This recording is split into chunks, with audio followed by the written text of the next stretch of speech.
When a user submits a Cloud Governance Service request, that request will then get routed to one or more approvers.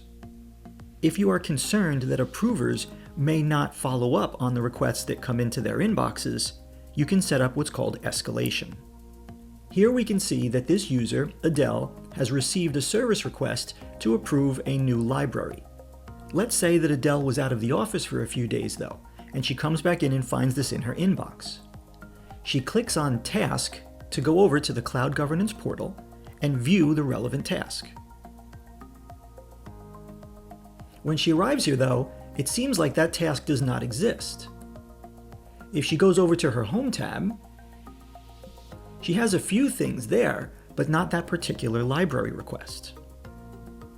That's because it has expired. Another user, the administrator, has received an email that looks very, very similar.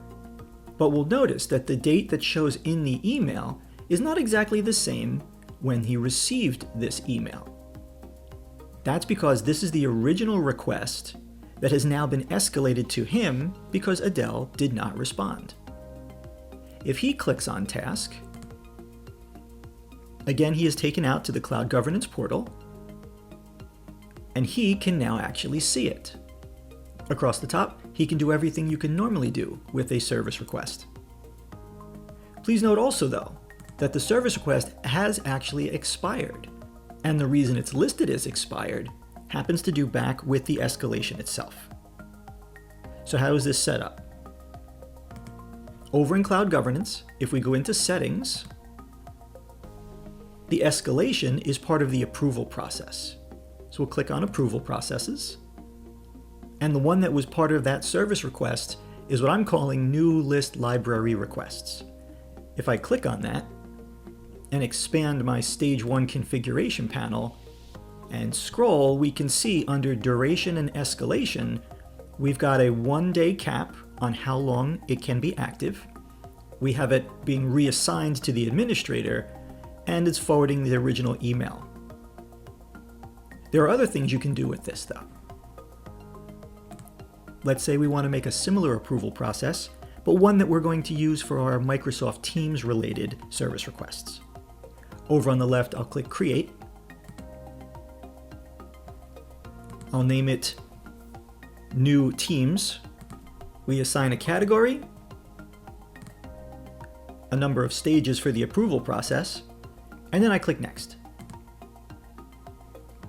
If we scroll down, who is it going to be assigned to?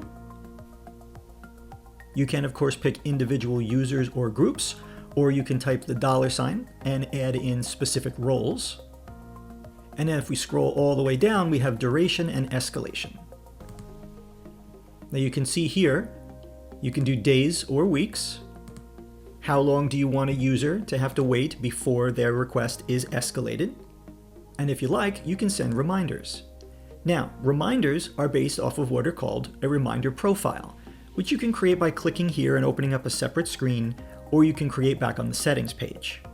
The minimum amount of time required for a reminder profile is 1 day. So typically they're more useful for total durations that are longer than 1 day. And then below that, we have our escalation options.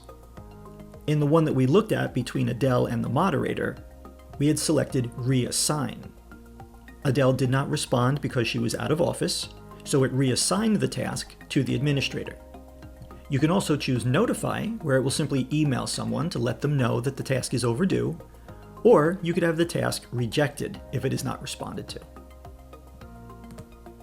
If I choose Reassign, I'm going to have to put someone into that box that it will be assigned to, and then below that it is going to notify that new approver, which is why the administrator received that email. Selecting Notify as the choice simply requires you to identify who should be notified, and selecting Reject simply wants you to pick an email template so it can let the requester know that the task has expired.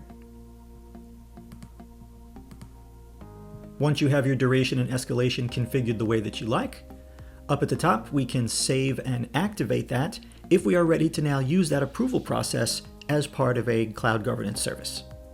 If not, I can save it and then come into that screen and activate it later.